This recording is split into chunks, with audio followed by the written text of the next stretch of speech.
Hello friends, welcome to seed star stories. అందరూ ఎలా ఉన్నారు? అన్నట్టు ఈరోజు స్పెషాలిటీ ఏంటో మీకు తెలుసా? మార్గశీర్ష మాసంలో వచ్చే ఆరుద్ర నక్షత్రం అంటే శివతత్వం ప్రకటించే పవిత్ర దినం, శివుడి యొక్క ఆనంద తాండవం.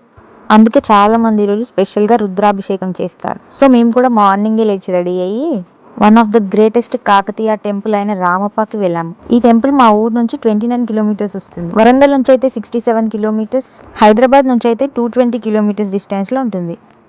ఇక టెంపుల్ కున్న స్పెషాలిటీస్ గురించి చెప్పాలంటే మాత్రం చాలా ఉన్నాయి.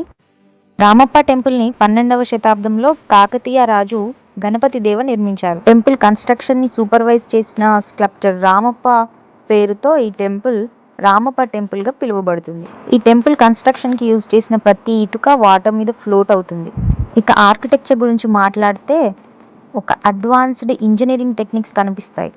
మదనికా స్కల్ప్చర్స్, డాన్సర్స్, మ్యూజిషియన్స్, వారియర్స్ అన్ని కార్వింగ్స్ లో ఉన్న ఆర్కిటెక్చర్ కనుక మనం చూస్తే కాకతీయుల యొక్క కళా వైభవం ఏంటో మనకి తెలుస్తుంది. 2021లో యునెస్కో వరల్డ్ హెరిటేజ్ సైట్ గా కూడా డిక్లేర్ అయింది. A proud moment for all Telangana people. 800-year old Kakatiya marvel. టెంపుల్లో నడిచే ప్రతి అడుగు కూల్ బ్రీజ్, మంత్ర ఉచ్చారణ, పీస్ఫుల్ సరౌండింగ్స్, టెంపుల్ బెల్స్ అన్నీ కలిపి మైండ్ ని సోల్ ని కామ్ గా చేస్తాయి. పాలు, పెరుగు, తేనె, నెయ్యి ఇలా పంచామృతాలతో చేసే అభిషేకం శివలింగం మీద పడుతుంటే చూడ్డానికి 2 కళ్ళు సరిపోవు, భక్తితో మనసు నిండిపోతుంది. చూడండి, ఇదంతా టెంపుల్ లోపల వ్యూ. చాలా బాగుంది కదా.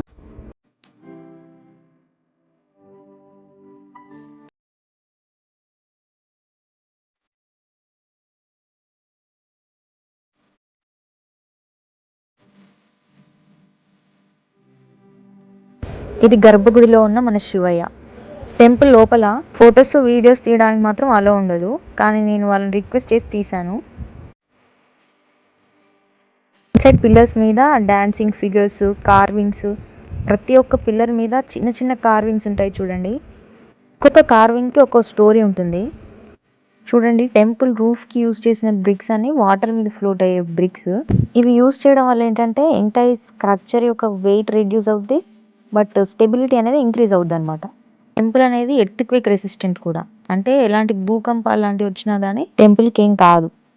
800 years బ్యాకే ఇంత గొప్ప టెక్నాలజీని యూజ్ చేసి టెంపుల్ కట్టారంటే అదొక వండర్ అనే చెప్పాలి.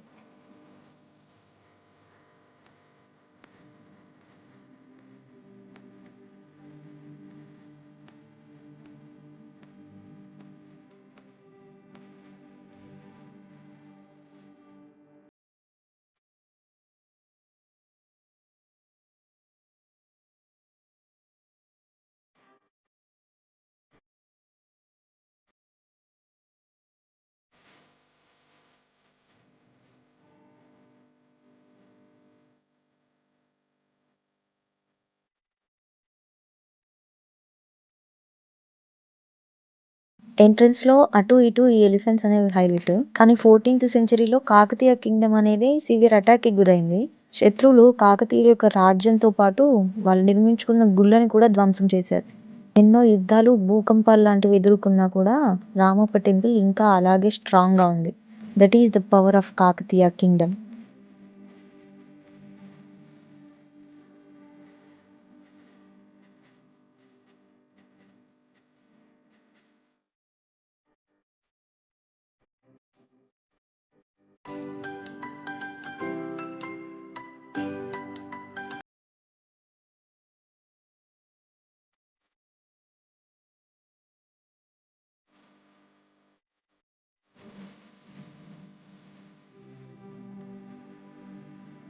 ఇది వచ్చేసి మన శివయ్యకి ఎదురుగా ఉండే నంది మండప, శివయ్య వాహనం.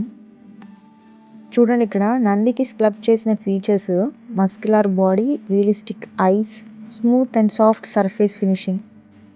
దానికి ఉన్న జ్యువెలరీ వర్క్ చూడండి ఎంత నీట్గా ఉందో.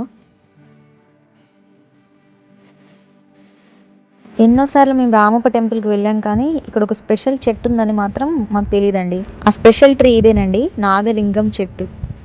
చూడండి, ఇది నాగలింగ పుష్పం. దీన్ని నేను ఫస్ట్ టైం చూస్తున్నాను. పువ్వు మధ్యలో శివలింగం ఆకారంలో ఉండి దానిపైనుండి నాగపడిగ రూపంలో ఉన్నాయి చూడండి. ఇది ఎగ్జాటిక్ ట్రీ అంట, ఎక్కడ పడితే అక్కడ ఉండవు ఈ చెట్లు. శివాలయాల్లో ఈ ఫ్లవర్కి చాలా ఇంపార్టెన్స్ ఉంది. శివలింగం ఆకారంలో ఉండడం వల్ల దీన్ని శివుడికి సమర్పించి అభిషేకం చేస్తే మంచి పుణ్యఫలాలు లభిస్తాయంట. మీరు ఎవరైనా ఈ చెట్టును చూసారో లేదో కామెంట్ చేయండి. అభిషేకం అయిపోయాక మేమైతే రామప్ప చెరువుకి కూడా చూడడానికి వెళ్ళాము. టెంపుల్ నుంచి లెఫ్ట్ సైడ్కి వెళ్తే రామప్ప చెరువు వస్తుంది. ఎంత బిజీగా ఉన్న లైఫ్ అయినా ఈ చెరువు దగ్గర ఒక్క నిమిషం ఆగితే చాలు మొత్తం రీసెట్ అయిపోతుంది.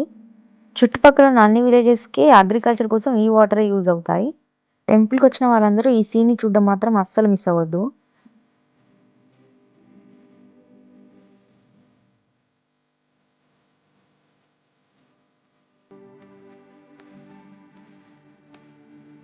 So this is our Ramappa temple visit.